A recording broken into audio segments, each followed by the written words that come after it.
প্রায় 6টার সময় ঘুম থেকে উঠে আমরা বাড়ি চলে এসেছি, আর এসেই ওরা ঘুমাতে চলে যাচ্ছিল। তখন মা বললো আগে মা কালীর ভোগটা খেয়ে নাও, তারপর না হয় ঘুমাতে যাবে। অনেকদিন থেকেই ও আমাকে একটা জিনিসের কথা বলছিল যেটা ওর লাগবে, তো আমি সেটা অর্ডারও দিয়েছিলাম আর সেটা আজ চলেও এসেছে।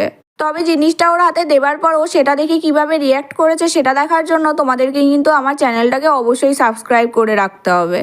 তারপর দুপুরবেলা ঘুম থেকে উঠে রেডি হয়ে হাড়পে এসে দেখি ঠাকুরমশাই এই পুজো করতে এসেছে। সেই দেখে আমরা সবাই মিলে ছোট্টাদের বাড়ি চলে এলাম একটু টিফিন করতে, আর এদিকে পাঁচু কাকু গান জুড়ে বসেছে।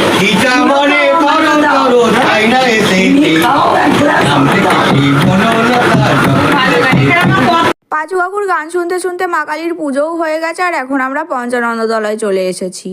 অন্যান্য বারে পঞ্চানন্দের পুজোর সময় কত লোক আসে, সবাই নাচানাচি করে, কিন্তু এইবারে সেরকম লোকই আসেনি, সবাই যে যার সে তার কাজে ব্যস্ত। পাঁচু কাকুরা এই বোমটাতে আগুন লাগিয়ে দিয়ে চলে গেছে, আর এই দেখো বোমটা ফেটেও গেল।